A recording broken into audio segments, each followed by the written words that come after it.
This is episode 313 of Rogue State of Mind, formerly known as MitoLife Radio. I started this podcast roughly 5 years ago, and for the longtime listeners, you've been with me on a journey. Nobody has it all figured out, and I encourage you to walk away from the ones that claim that they have it all figured out when it comes to human health and really life in general.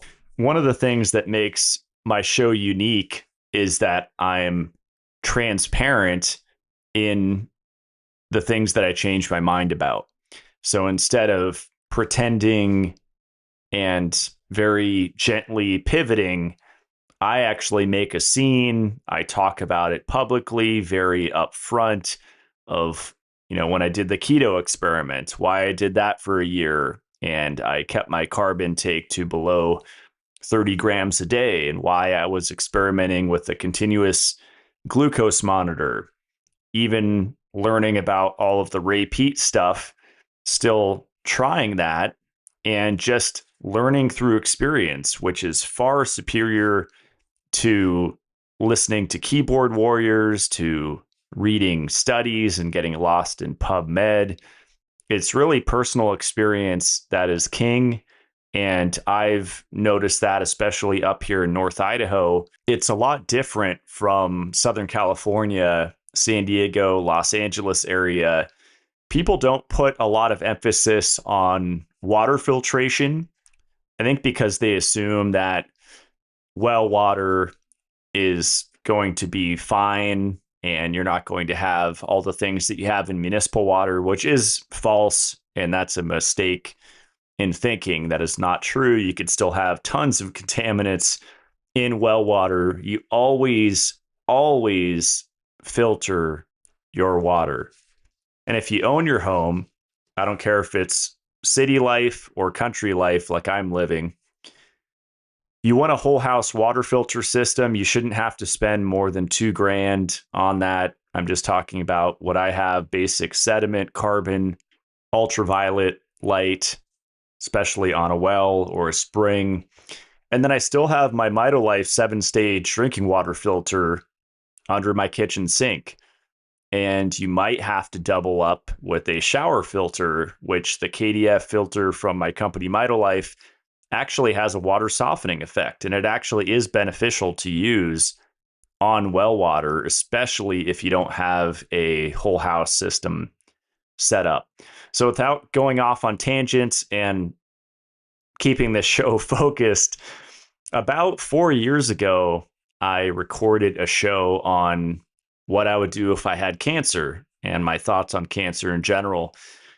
Since then, I've changed my mind on quite a bit. I've moved away from the RCP protocol, which was anti many supplements, very anti zinc, very anti ascorbic acid, which is vitamin C. It's literally vitamin C. Anti iron supplementation, that's like poison to them. Anti vitamin D. There's just a long list of don't take supplements.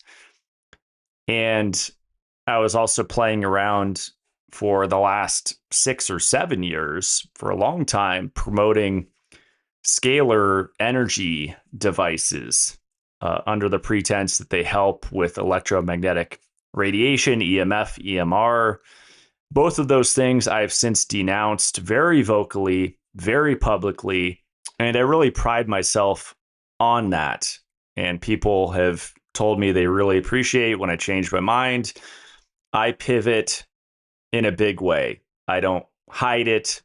I let people know exactly why I changed my mind on a subject. As far as cancer goes, not too much has changed, but I do want to make this episode a lot more laser focused than my last one, which was more just a loose rant. This one's going to be heavily detailed, as I like my shows to be. There's a lot of people that if they don't understand the science, they just divert to mental, emotional health. And that's something to look out for. If somebody doesn't focus a lot on the practical physical stuff, because from what I'm seeing in the natural health community, we are missing that. We have people like Rhonda Patrick and Andrew Huberman, just kind of every time I tune into them, it's kind of the same stuff. It's like sauna's good for you, cold bath, going outside's good for you, sun exposure is good for you. You know, Rhonda with the sulforaphane and beta glucans and just all these things that, okay, it's all good, but how about like some specific practical stuff that I'm going to talk about in this show that you can apply, that's relatively affordable compared to some of the cancer natural treatment protocols I've seen out there. So my mother actually had breast cancer before she had me, and she got radiation, she got chemo, and they basically radiated her chest and hit her heart valves, and she's dealing with the repercussions of that many decades later. So this subject is not just one that I'm babbling about. It's one that is close to my heart because I've experienced this and witnessed it within my family. And maybe not the direct effects of cancer, but the indirect effects of chemotherapy, creating leaky heart valves, leading to a pacemaker implant, which equates to not being able to use all of the therapies that help heal the heart. The Therify, I'm not making claims, but the Therify plasma device, PEMF, high intensity, maybe the Magnetico sleep pad. A lot of these energetic magnetic treatments are super healing for the heart. And the whole system, what I've seen over the years with the contraindications with pharmaceutical drugs and the contraindications with pacemakers and all of the things they do to the body, the medical mafia, the medical system, whatever you want to call it, makes it more difficult for us to do natural treatments once you're caught in their web. I thought it was important before jumping in just to talk very briefly on my personal connection to this topic. And just from my observation, friends locally, one of my friends I'm currently helping out with this issue, it's a common problem. And I think in the health community, we have this false sense of security that just because we're aware of certain things and maybe we listen to certain podcasts or we research enough about the human body that we're immune to cancer, both personally and the people close to us in our life. And that is not true. We're getting bombarded from so many angles. And when people come to my mountain here on my acreage and I start talking to them about what I do and my lifestyle, it can seem pretty extreme to an outsider, seeing all the devices I have and all of the supplements I take and the amount of energy that I put into my water quality and all of the detail that goes into my garden and growing the best food. It can appear to be overkill to people that aren't in this world. They don't study natural health, but I think it's absolutely crucial. Later on, I'm going to go into all of the things that interfere with normal bodily functions, and those include EMF, EMR, electromagnetic radiation. And there's nuance there. I'm very pro electric cars. I'm actually pro Wi-Fi, not all night, but I don't think you have to hardwire your home. I have a more grounded perspective than a lot of these health influencers on a lot of these topics. But there's heavy metals, which work together with Wi-Fi. EMFs deplete nutrients, specifically vitamin C, vitamin E, magnesium. So there's things to be aware of there. There's, of course, just organic pollutants in our environment. There's plastics. There's salt-based NPK fertilizer. There's a lot of things that we're dealing with. And a lot of the people in the natural health community don't think acid rain is a problem, or they're not aware of fibrosis and don't understand the power of systemic enzymes for keeping fibrosis down and the connection between fibrosis and cancer. There's just a lot of things that I don't think have enough focus put on them. And it's not a lot of effort, actually, to take care of these. So let's finally get into it. What is cancer? Well, they say it's the abnormal and uncontrolled growth of healthy cells.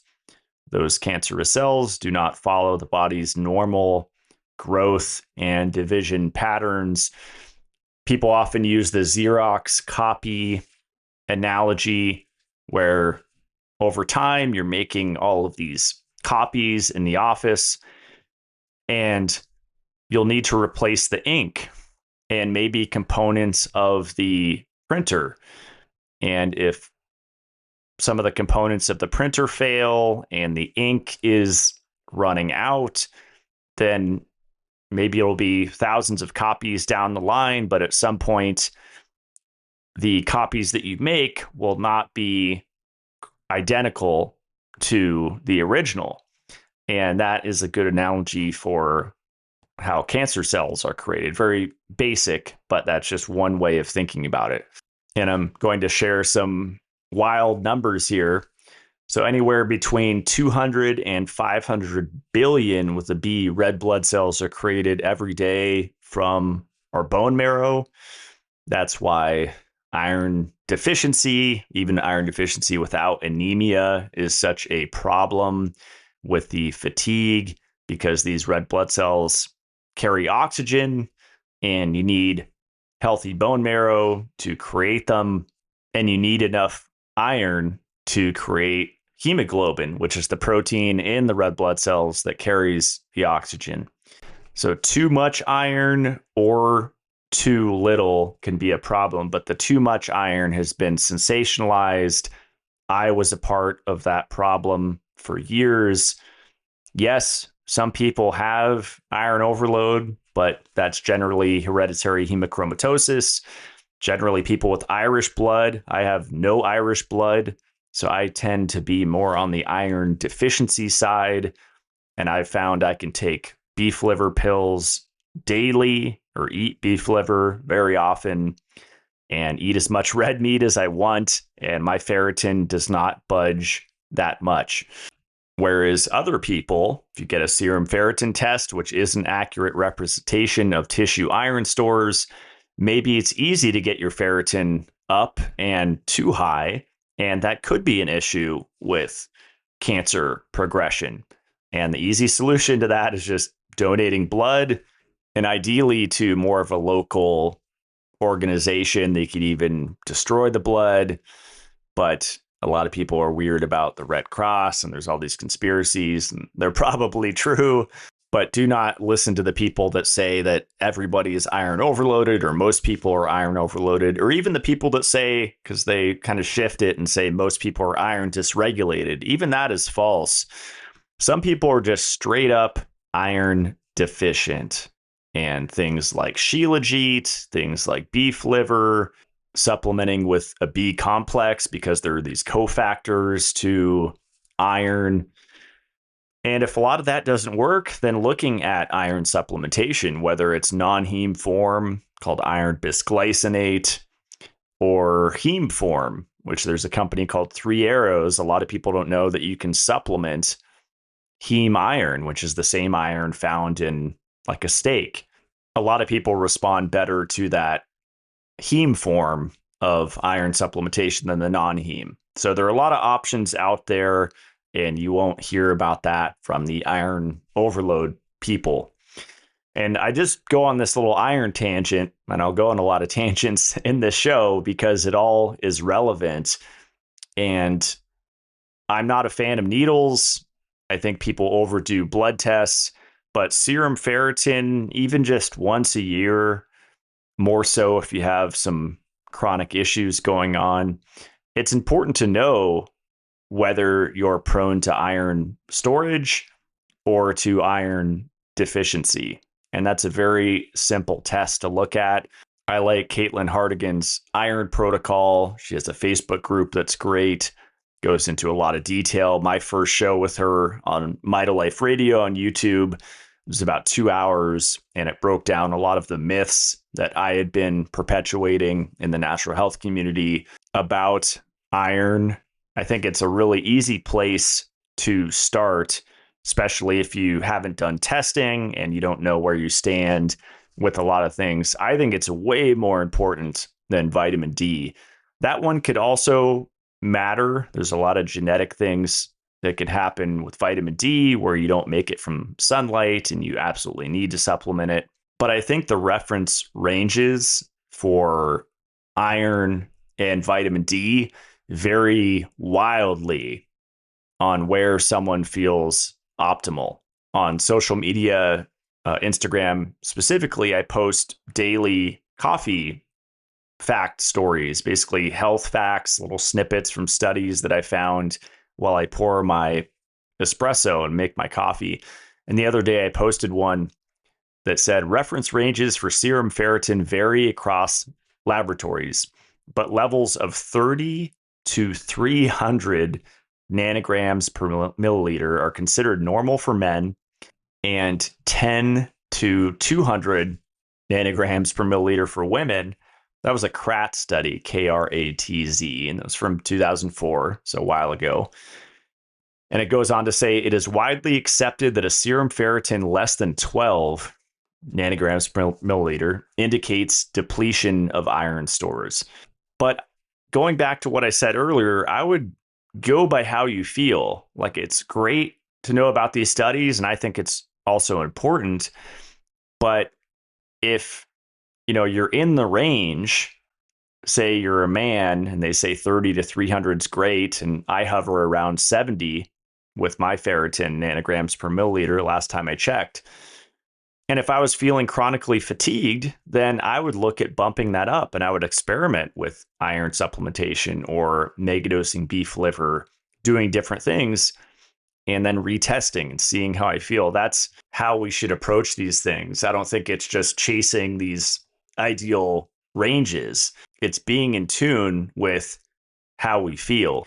So I went on this tangent, not only to keep the show interesting, because a lot of the health podcasts and interviews I listen to are actually just quite boring. And so I like to mix it up. And one of my goals with this show is to constantly keep it interesting and keep you engaged. So why did I go on that iron tangent?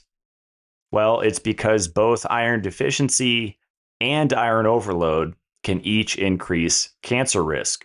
Iron deficiency can increase the risk of gastrointestinal tract cancers, esophageal, colorectal cancers, and iron overload can increase the risk of other cancers, including liver cancer, also breast and pancreatic cancer. So we're talking about balance. And it's funny because from my observation, the people that tend to talk the most about being extreme tend to be the most extreme, either focusing only on iron overload and saying that iron deficiency doesn't exist or it's not an issue. That to me is extremely extreme. There's a balance here. Too much iron, increased cancer risk. Too little iron, also increased cancer risk. So getting back to cellular turnover and big numbers, roughly 100 billion white blood cells are created every day. The cells in our digestive tract turn over every 3 to 5 days. Skin cells, 2 to 3 weeks. Muscle cells are replaced in 12 to 50 years. Fat cells, about 10 years, but it could be sooner on a more strict diet. Bone cells replaced every 10 years. And then they tell us that our brain and heart cells, the neurons and the cardiac cells, cannot be replaced, that they do not regenerate. And I don't know if I buy that. But my point is that just like going back to the Xerox machine, there's the ink that has to be refilled. There's the parts that have to be replaced if things break. and our body's similar in the context of cancer. So we defined cancer as the abnormal and uncontrolled growth of healthy cells, but a cell is complex. It has a lot of things going on inside of it. You have the nucleus, you have the cytoplasm, you have the cell membrane. So let's break this down for a minute. You take a normal cell and you have a cancer cell. If you take the nucleus from a cancerous cell with the mutations in it, where the cell is making mistakes when replicating the DNA, you take that nucleus from the cancer cell and you put it into a healthy cytoplasm, and the future cells that are produced are normal. But if you do the opposite and you take the nucleus from a healthy cell, a normal cell that's making DNA properly and performing mitosis properly, and you put it into a cancerous cytoplasm, then the future cells are cancerous. So what that tells us, the origin of cancer, where it's located, is not in the nucleus, it is in the cytoplasm. And what is the cytoplasm? It's a fluid-filled region between the cell membrane and the nucleus. So stay with me. We're basically just zooming in further and further to make this idea of cancer less blurry and more specific of where it's originating. Because to just say it's abnormal and uncontrolled growth of healthy cells does not tell us much, which part of the cell. So now we're going into that fluid in the cytoplasm. What's that? It's called the cytosol. And it's a semi-solid jelly-like consistency fluid. And it has a lot of roles, including performing metabolic reactions such as protein synthesis and glycolysis, transport. It facilitates the transport of substances, molecules within the cell. Structural support. It helps organize and support the cell organelles. What are the cellular organelles? They're called mitochondria. And my supplement company is called MitoLife, mito for mitochondria.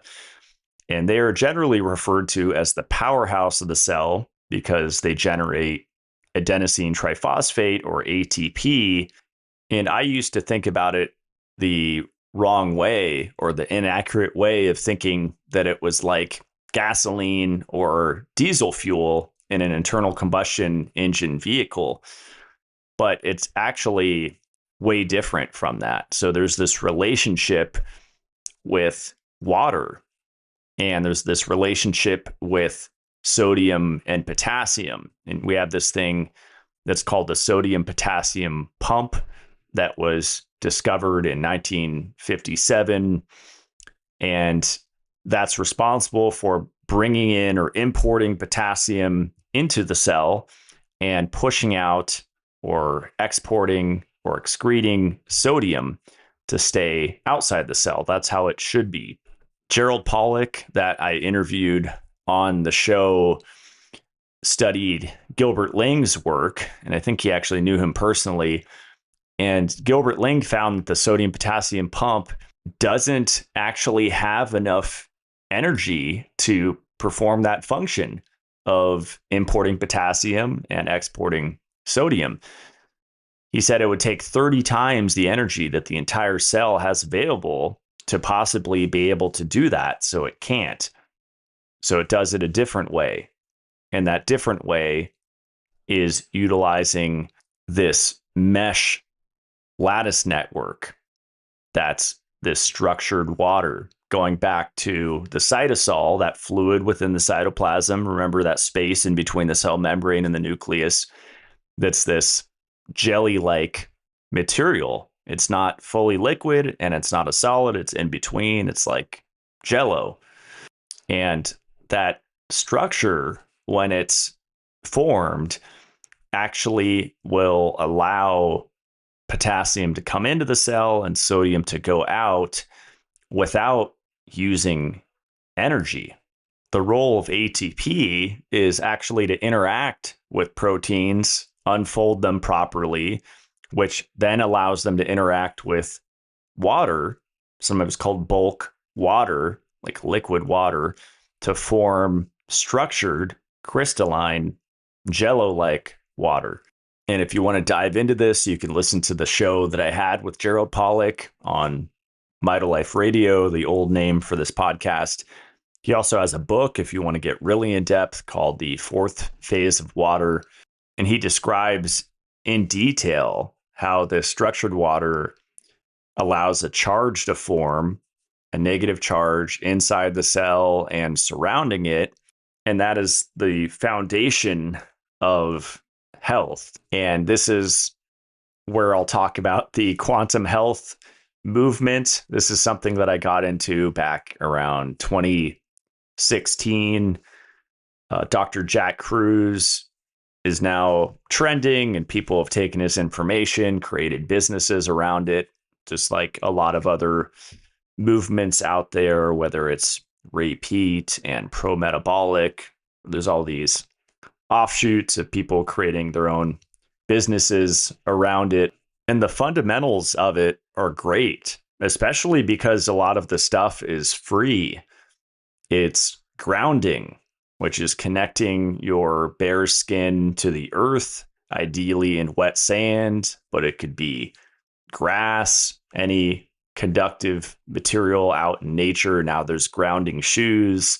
I like earth runners. I wear those quite a bit in the summer, especially when it's in the 90s Fahrenheit. And that's a really easy way to ground. I sell grounding sheets, earthing sheets, silver embedded bed sheets where you can rod to earth ground yourself. And that helps this whole process of making cells negatively charged and preventing clumping. Sunlight does this as well, as long as it's not consumed in excess.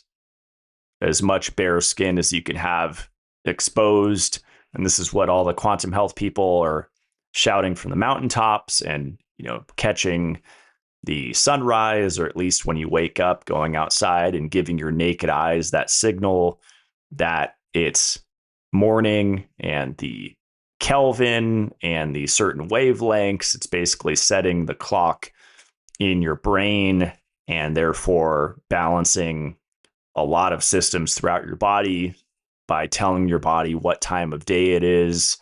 The infrared light from sunlight helps to form this jello-like structured water inside your cells. It's not something that you drink. You're not trying to find structured water or structure water yourself to drink it. It's something that you make under the influence of certain things with light, infrared light specifically. It is the near infrared portion that Gerald Pollack talks about in his book, The Fourth Phase of Water. Something that stood out that was just mentioned in passing was the effects of ultrasound on actually creating structured water, or easy water. Exclusion zone water is another term for it, because it excludes things that shouldn't be there so that it could be excreted by the body. But I've been wearing the Neurophone off and on for years, the Patrick Flanagan NF3 ultrasonic brain device, which is 2 transducers. And I don't like the new one, the one he created right before he died, the Neo. That was not as gentle, nor to me as effective as the NF3 model. And I have that on my matt-blackburn.com website if you want to check it out. It's an affiliate link, and it's about $600-700 or so.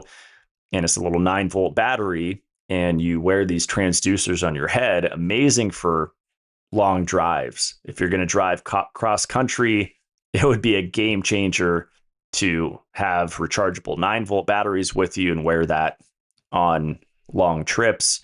Or it's just great for travel in general. Whenever I travel out of state, I bring it with me. I sleep with it, especially in a high Wi-Fi environment.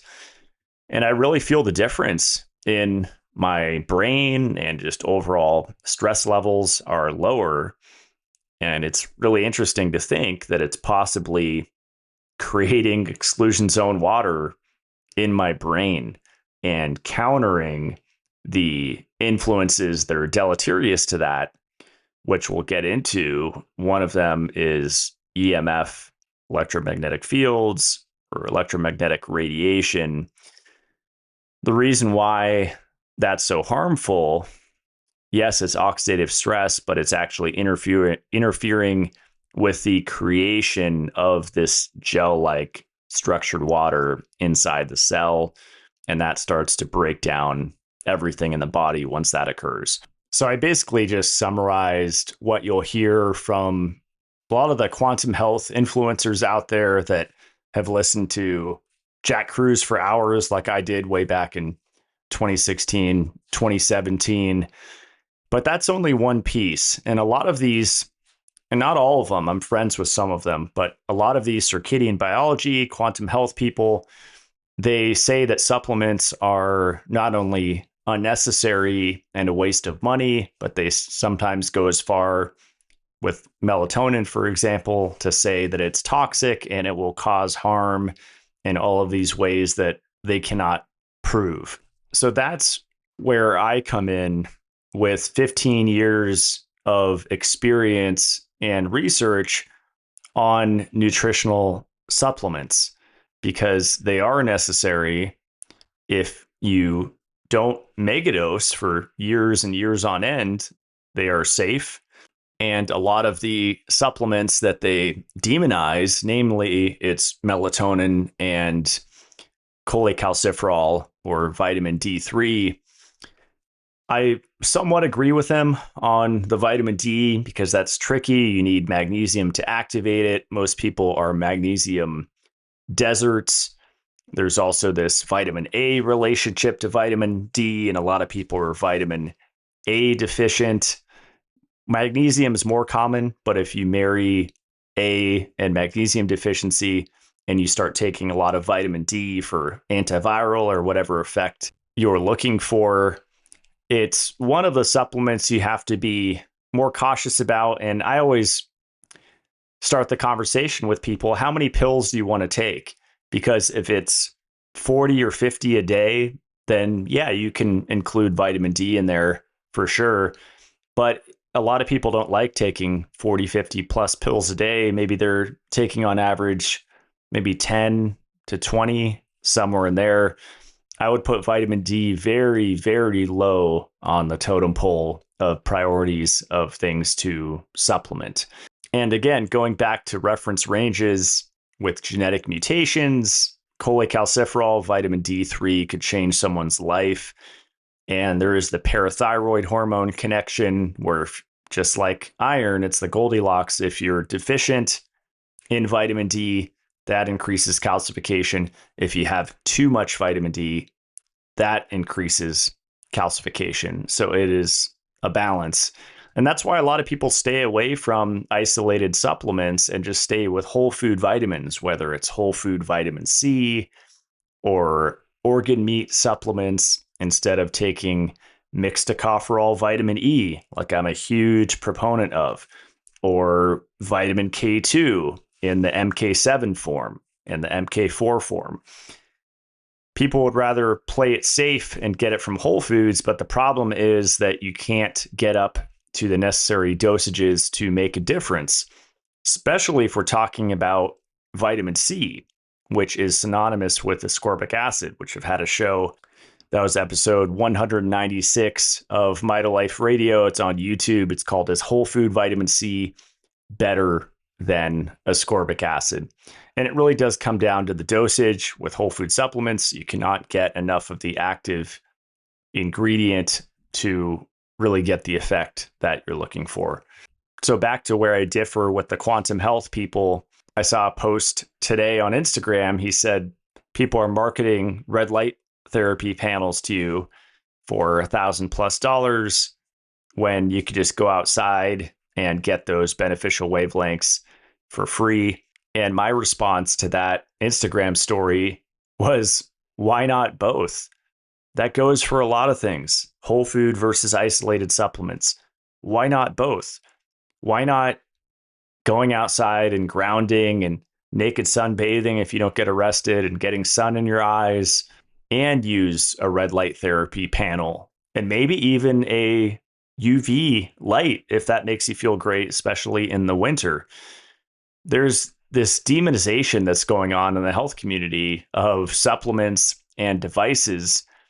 And the wild part is, especially when it comes to cancer, both of those can quite literally save somebody's life, with the foundation, of course, of good nutrition and lifestyle and community and relationships and good drinking water. When you add the right supplements, the right forms of supplements, and the right dosage with the right equipment, health technology, which in both categories, there's a lot of BS out there. I've been looking into this for 15 years. There's a lot of multi-level marketing companies out there, and most people are just out there to, quote, build a business and eventually sell it, just like Dave Asprey did with Bulletproof. And now he actually says that the company changed it and he recommends his own Danger Coffee, even though he sold Bulletproof to the highest bidder. So what does that tell you about his integrity? That strategy is more common than you think. I was actually a business partner to an individual like that. And from literally day one, he said that the goal was to grow the business and then sell it for maybe billions of dollars. To me, that's very nefarious when you put that as the priority versus helping people. And I don't think people realize the intentions of a lot of these health influencers behind the scenes are not good. Their first priority is definitely not helping people. It's to make a profit. And I often think about these green juice cleanses, whether it's Purium, David Sandoval's thing, or whether it's Enagic, Kangen water.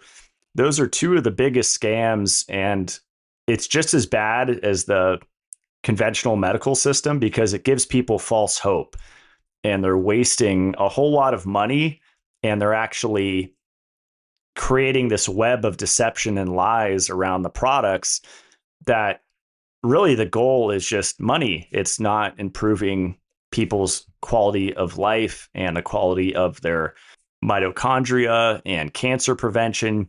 You could drink all the, quote, alkalized or alkaline, whatever they call it, Kangen water you want. You could do as many 10-day so-called transformation green juice cleanses as you want.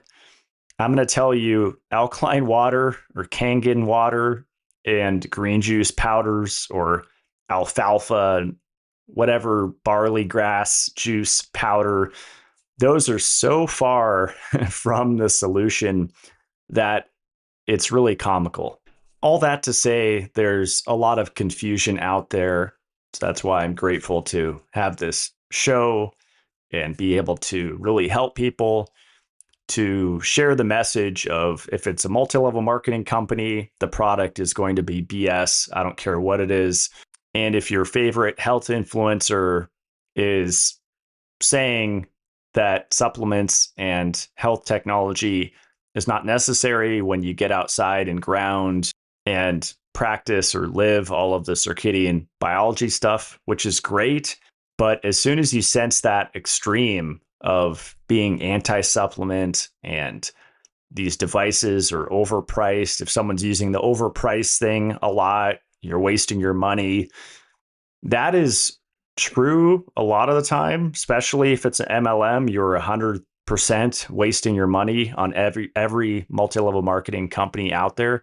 And if it's not an MLM, then I would say that you're wasting your money on any liposomal product, any enhanced absorption, micelle technology. All of that is unnecessary when you actually understand the research and how powders are absorbed, and how with oral, plain old non-GMO, cornstarch derived ascorbic acid, vitamin C powder, how you can actually reach the equivalent plasma blood level of IV vitamin C from just taking it orally, small and frequent doses. These are things that you just don't hear about in the health community. They want to stick a needle in your arm and pump you full of really crappy forms of vitamins. If it's vitamin B6, they're shooting up pyridoxine HCl into your vein. That's not good. That's going to actually interfere with proper B6 function. You want P5P, pyridoxine 5 phosphate. You could just take that orally. You don't need to stick a needle in your arm. And I bring this up because you might be thinking, what about high dose vitamin C IV therapy? Linus Pauling is talking about vitamin C for cancer. Yeah, but you don't need to mainline it into your veins in a different form than ascorbic acid, which is what the IV is most likely going to be. It's sodium ascorbate, which does not have the same effect as ascorbic acid. So I'm going off on these little side streets so that you can see where my health philosophy differs from all of the conventional mainstream natural health community, because all of these details do matter. And all of the quantum health stuff, the structured water stuff that I talked about, the grounding, getting enough sunlight, getting sunshine in your naked eyes to set the timing of your brain, wearing blue blockers at night if you can't switch out the bulbs for whatever reason.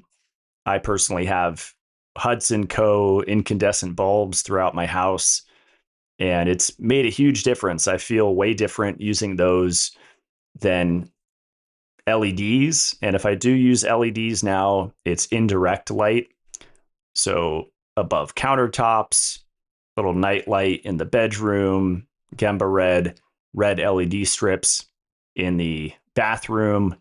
But if you can't do all of that because of family members, they complain or whatever it is, then wear blue blocking glasses. And I've had Matt Maruka on the show of Raw Optics. He has great glasses. You can get yellow lens glasses, red lenses, prescription or non-prescription. And the combination of giving your skin and your eyes daylight signal during the morning and afternoon and the night signal with darkness can already start to make a huge difference in your health. But I'm saying combine everything. So combine that with MitoLife supplements. Did you know there's a fibrosis connection with cancer? Fibrosis is categorized by the activation of fibroblasts and immune cells, which contributes to progressive deposition of extracellular matrix and inflammation. Non-cancerous components of tumor tissues, including fibroblasts, inflammatory cells, and the extracellular matrix, play key roles in oncogenesis and cancer progression by providing a pro-mutagenic environment where cancer cells can develop. So rewinding in English, fibrosis is scar tissue. Fibrosis is created from inflammation. Everybody has fibrosis because everybody is chronically inflamed. You can look up studies regarding aluminum toxicity, aluminum hydroxide, and aluminum oxides in pharmaceuticals, food additives, fire retardants, ceramics. Aluminum's airborne a lot of times, and how that contributes to pulmonary fibrosis. You can look up arsenic and cadmium, copper, molybdenum, tungsten, cobalt, vanadium, and all of these are common exposures if you live in a population dense area like most people, and that will increase fibrosis. And when it comes to cancer, you probably won't see many people talking about systemic enzyme therapy, nattokinase, serrapeptase. These are proteolytic, meaning protein breaking down enzymes that break down scar tissue. You take them, they circulate for a day or two, and they break down scar tissue throughout the body. And this is a problem because fibrosis inhibits oxygen uptake in the cell. Oxygen is the final electron acceptor in the cell. It's a crucial part of making adenosine triphosphate, again, going back to proper protein folding and that process of making gel-like water. If you have fibrosis, you are not performing that process properly. And if the fibrosis is in the air sacs in your lungs, then that's going to lead to pulmonary fibrosis. If that happens in your liver, that's going to lead to hepatic fibrosis in the kidneys, in the heart, the pancreas, the testes, the prostate, ovaries, breasts. We can go on and on. Fibrosis is really overlooked, and that's why I made it a part of my CLF protocol, which isn't back on my website yet, but that stands for calcification, lipofuscin, and fibrosis. And it's my safe and gentle protocol to slow down the accumulation of those and maybe even reverse them. And taking systemic enzymes every morning on an empty stomach, it's very easy to integrate in your life, and it works. And it actually has this other benefit of helping to prevent stickiness of the blood, or the blood cells are clumping together. A lot of people have blood like ketchup, and that's where things like systemic enzymes and vitamin E can come in to start to thin it out a little bit, and not in an unbalanced way. We're not talking about pharmaceutical blood thinners. It just supports the body's natural processes. And systemic enzymes are just one of those things that help mitigate the damage from heavy metals, which are just coming in constantly. Even over exercising can increase tissue fibrosis. And I think that's more common than we think.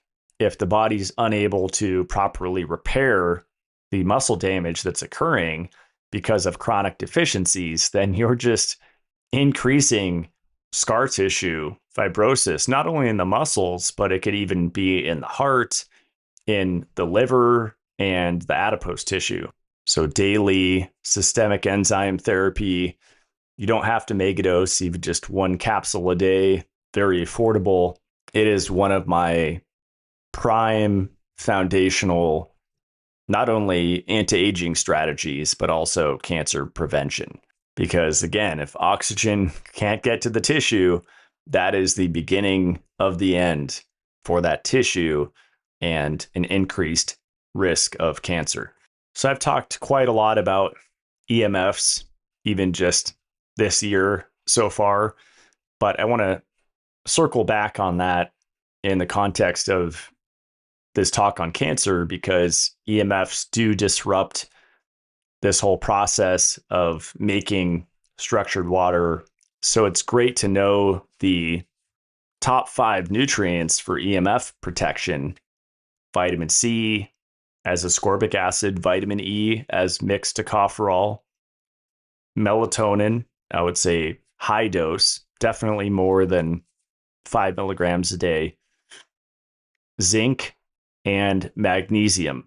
Those are the big 5 that protect you from electromagnetic radiation in various ways, through all the different mechanisms, protecting from oxidative stress, but also protecting from calcium flooding into the cell in the case of supplementing magnesium every day. And just taking those 5 alone, they all work in hundreds of other ways. You know, in the case of zinc, it's over 300 enzyme reactions are dependent on zinc and the utilization of CO2 or carbon dioxide, which in and of itself is anti-cancer. So that enzyme is called carbonic anhydrase. Without that enzyme, then you can't do a lot of stuff. There's this reversible reaction between carbon dioxide, water, carbonic acid, and bicarbonate. The bicarbonate ion, you may have heard of the baking soda cancer protocol. Well, your body makes bicarbonate, but it can't make it if you're zinc deficient. And yes, you can supplement it, but again, always back to that philosophy of why not both?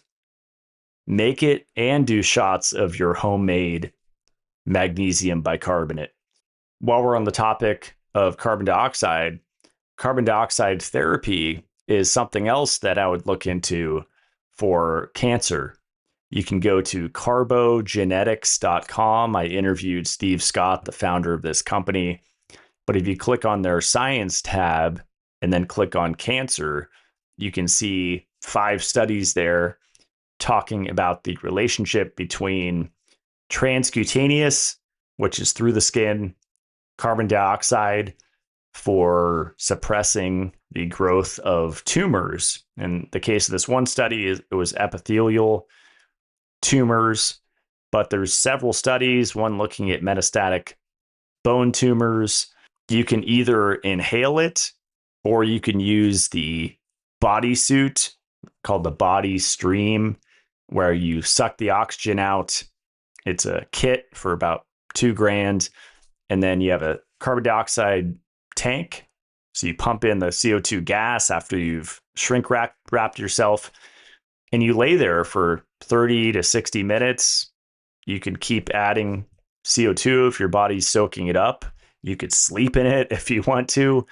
It just gets pretty hot, so I would recommend keeping, like a cryo helmet around. That's what I use. Basically a fancy ice pack for your head so that you stay cool, since it turns into a sauna and you'll sweat quite a bit in there. But that's part of the effect, is CO2 actually heats you up. It's increasing the metabolic rate. It's increasing your ability to utilize glucose and utilize oxygen.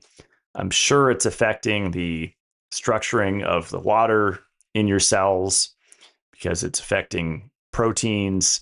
This is something that I would use way, way, way before IV high dose vitamin C or a lot of the traditional therapies for cancer that you'll hear about in the natural health community. It's very unlikely that you'll hear about through the skin transcutaneous CO2 therapy for cancer, but it also helps with fat loss and exercise performance and muscle atrophy and swelling, like I'm helping my friend locally with. I gave him my suit and it's reducing his swelling.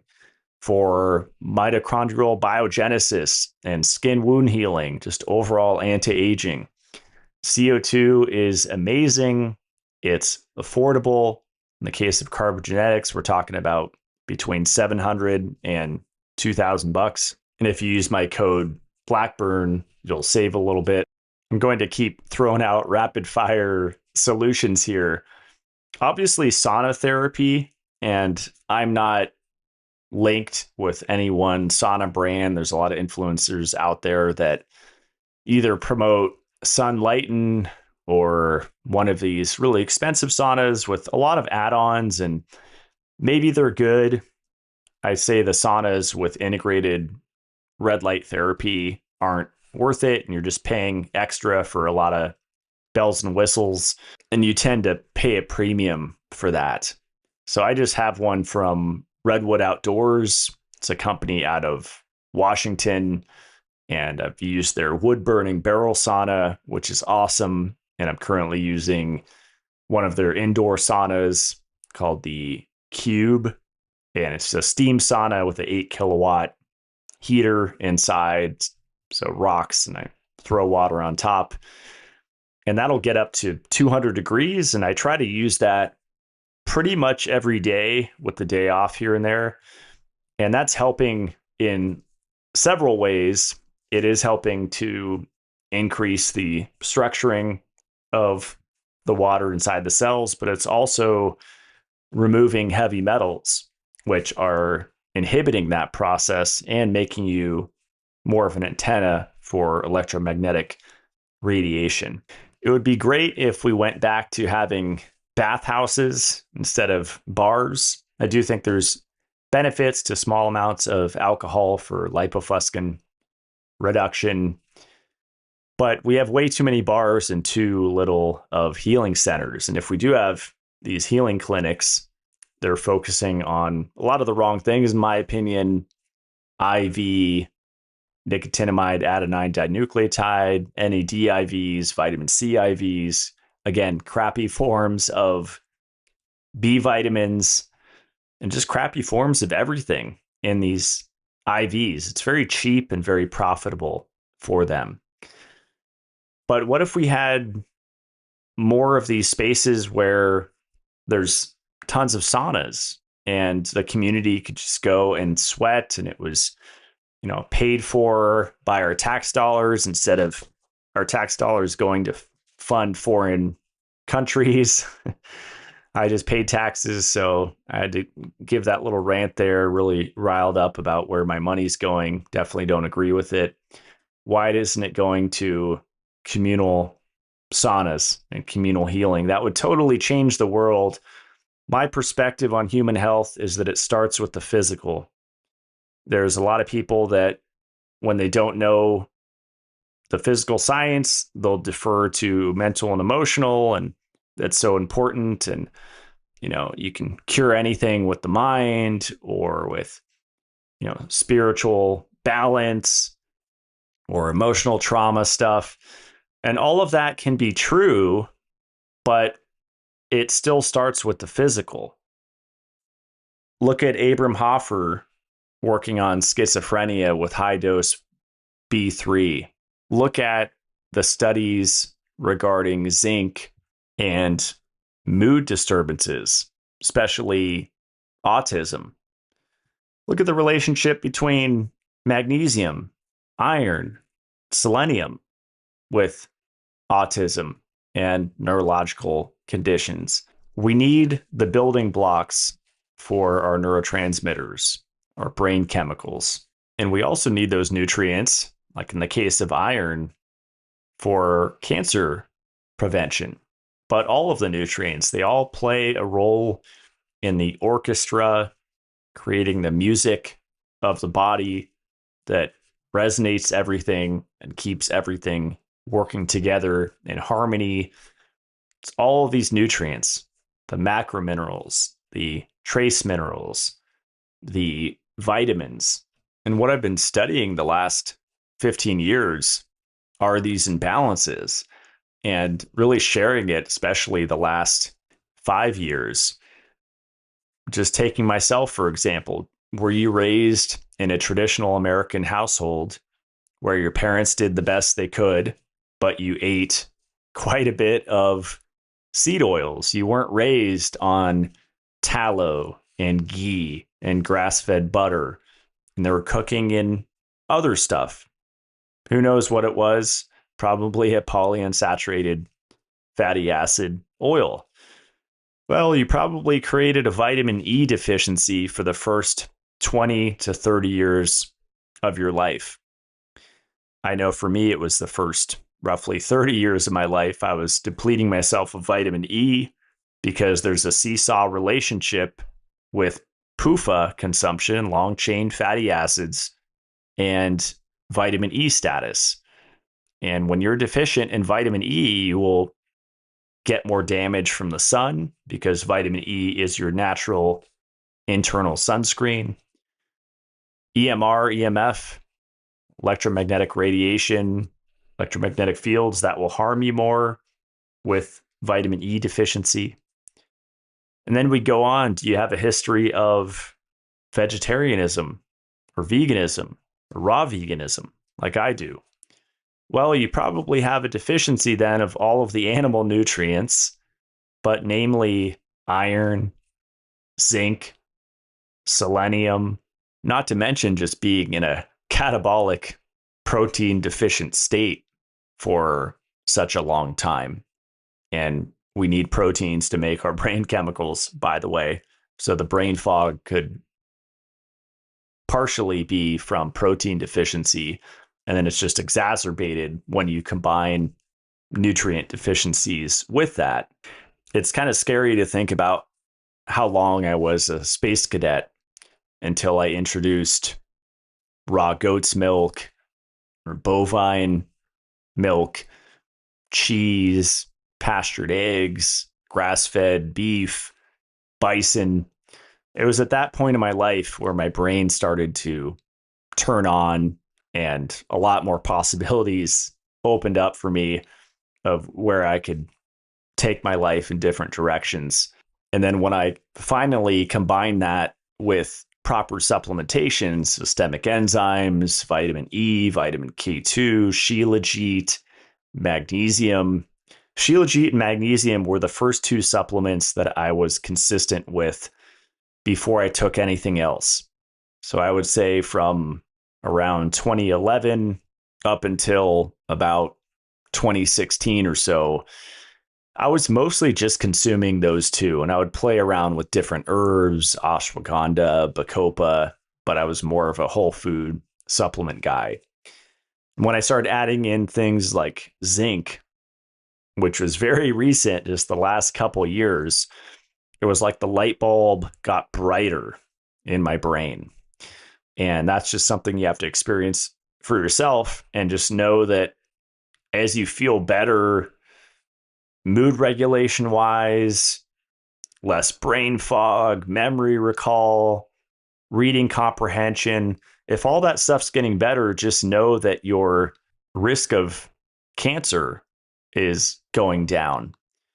Because people just think, oh, take this supplement for this one thing, but it's several different things that these supplements affect, especially when you're dealing with a deficiency, a chronic, severe deficiency. Other things I would look into for cancer are PEMF therapy.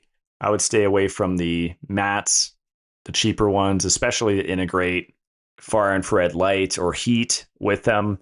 You want to be looking at high intensity equestrian, for horses, units. Pulse centers is really expensive, but something like that. Resonant light, I like that. Royal Rife technology. That's one of the pricier ones, but to me, it works incredibly well. That uses radio frequency emission from excited plasma in a tube, and you can set the program. There's like over 1,000 in the book that it comes with. Those two therapies I just mentioned act on cancer in different ways. You can blast a tumor with a proper pulsed electromagnetic field therapy unit. The SOTA magnetic pulsar is the most affordable I've found. I think that was back in 2011-ish timeframe, but that's definitely not going to be high intensity, but I would say it's better than any of these PEMF mats that you see marketed in the natural health community. And with the Rife, they're using resonance. So the most affordable one there is the Spooky 2 Rife machine, which I found many years ago. Resonant light is pricier, but definitely more powerful.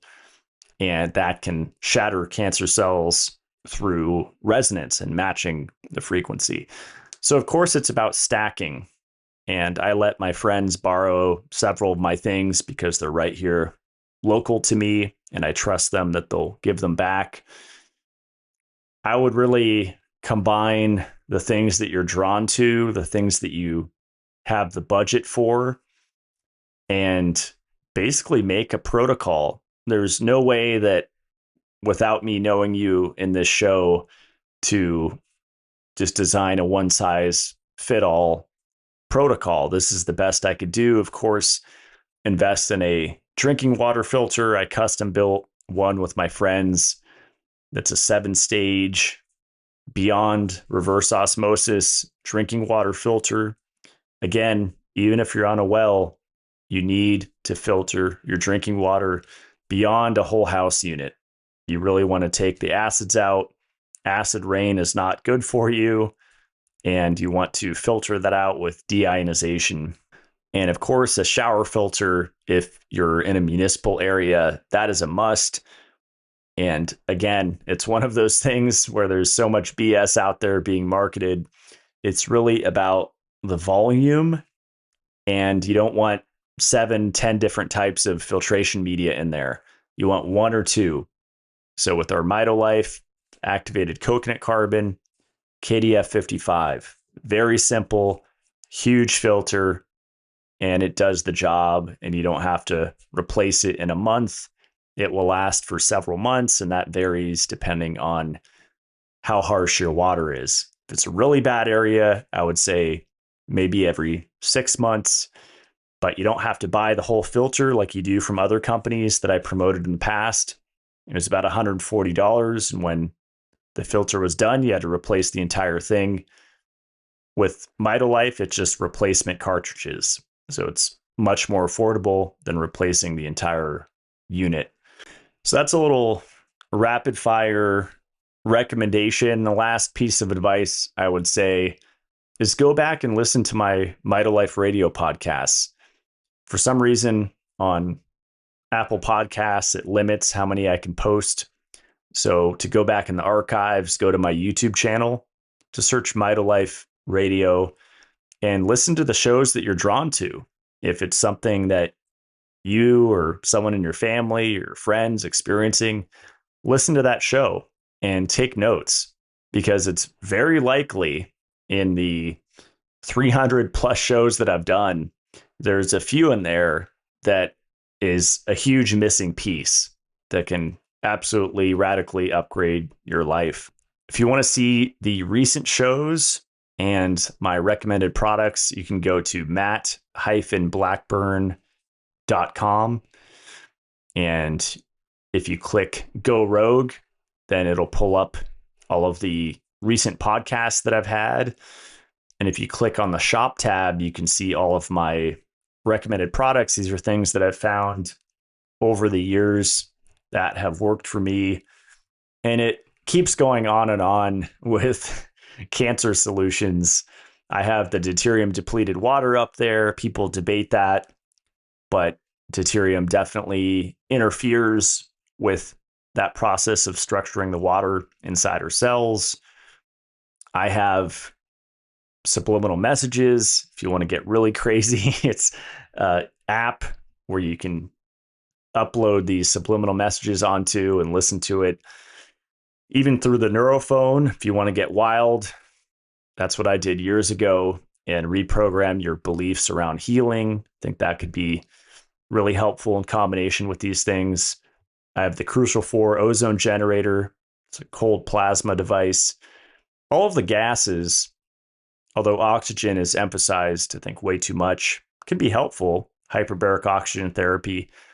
But people forget about O3, unstable oxygen. They forget about CO2. Some people have had success with hydrogen gas. I haven't seen that personally. Saw someone on his deathbed using the machine that I let them borrow years ago, and it did not bring him back or prevent him from passing away. So my experience with hydrogen wasn't very profound. But as far as ozone and CO2, those are definitely two of my favorite gases that I have experience with. I've seen them do miraculous things, and they are very affordable. Moving on, zeolite, to just go through my website really quick, the ZeoCharge. I had 2 shows with the founder, Jeff Hoyt. Essentially, it's a high-dose zeolite powder protocol. So versus the tincture, the nano, the liquid, these are different particle sizes, lab tested, and this will start to pull metals, not just out of your blood and circulation, but out of your tissues if you stay on it long enough. I've been on 30 grams a day for, I think, about a year now, and I'm tracking it with my oligoscan, which is spectrophotometry, and I'm seeing a reduction in my tissue levels of metals, which is really cool. You can see the CO2 bodysuit there on my website. I have the Pure Power plugins, the Static Shield dirty electricity filters. That's a really easy way to lower your EMF exposure in your home. Well studied, very scientific, very proven. Dirty electricity affects your insulin, affects a whole lot of bodily processes. you definitely want to measure and then plug these in throughout your house to reduce your exposure. You can see my systemic enzymes on there, the 7-stage water filter, the Neurophone, the ultrasonic device that I mentioned, Safe Charger from Brian Hoyer from the Shielding Shop. That's a grounded plug to connect your laptop to, or whatever device you have your hands on the keyboard. Really important to get that if you work on your laptop often. And then my brand is MitoLife. You can find that at mitolife.co. We're currently having an Easter sale. So when you go to the website, you'll see a little pop-up and you can save some money there. My goal is to help people improve their health. So the cost of my supplements are actually below what you find in the health food store. And especially when we have these sales, you could really save.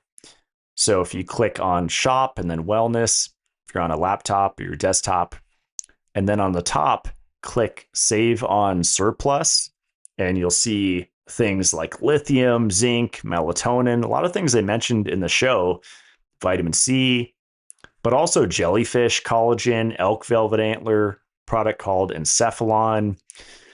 A friend of mine texted me this morning. She said, I've been on the magnesium and encephalon every night, and normally I have a problem getting up early, and I've been getting up early with no issues after a couple weeks on encephalon and magnesium. So I love hearing those stories. Really gets me amped up knowing that I'm on the right track helping people. There's the shampoo and conditioner on the surplus, and that actually stacks with the discount codes. And then under the living tab, we have Columbia coffee, just came back in stock. That's small batch. I have friends in the coffee industry, and so we do small batch coffee drops. Have the grounding sheets up there. I recommend getting the rod attachment, grounding rod kit. It's 40 feet. Throw it out your window if you have to. I've done that in rentals and apartments many years ago, and it worked great. That can absolutely improve your sleep, change the quality of your blood. And I think it's great combined with the dirty electricity filters. That's like a good 1-2 punch to improve your sleep. And then under the water tab, you'll see the 7-stage water filter and the KDF shower filter, the shower solution. Just a lot of great products. I have an awesome team, small team. I'm never going to sell the company like Bulletproof did and other companies intend to do. This is my baby. It's been through the fire, and basically Phoenix from the ashes story started literally in my parents' garage making YouTube videos, and then moved to a RV, renting out an RV, making videos in there, which you can still see on my YouTube channel with aluminum foil to reflect the light. And that was heavy in my quantum health days. And it's been just quite a journey. And I really appreciate those that have stuck with me and shared my work with family and friends. Because like I said in the beginning, my approach is transparent. If I change my mind on something, even though I know I'm going to get backlash, even though I know people are going to be angry and said, you said, and I spent this because of this, and your show on this, I don't care. If I learn new information that convinces me or my experience convinces me, I will come out and say so. And that goes for the Blue Shield scalar devices, which I don't endorse anymore, just blinking LED lights inside of it. If you look at my Instagram, I shot it open with my double barrel shotgun. And if you believe that blinking LED lights are emitting a scalar field that you can't measure that go hundreds of feet, then I have a bridge to sell you. And same with the root cause protocol that I don't endorse anymore, with all of their philosophy that I went through at the start of the show with whole food vitamin C instead of ascorbic acid, and all these other supplements are going to kill you. Been really trying to move away from that and instead of saying supplements are going to kill you or harm you, my messaging lately has been, well, you're just kind of wasting your money. And in the case of fish oil, you're massively increasing your requirement for vitamin E in the usual dosages that people take with fish oil. Cod liver oil is another story, and people still debate me on that. But I think there's compounds in there that we're not even aware of yet that I feel amazing on, even just pulsed a few times a year, especially in the winter. But even that supplement increases my vitamin E requirements. So I stay aware of that. So go back and check out my old shows, piece together things. Like I said, I can't do a one size fit all for this cancer episode, but hopefully you learn enough from this show and my other shows where you can really help yourself or your family and friends if they're going through a difficult journey. So that is all for today. I'll see you guys next Friday. Stay supercharged and stay rogue.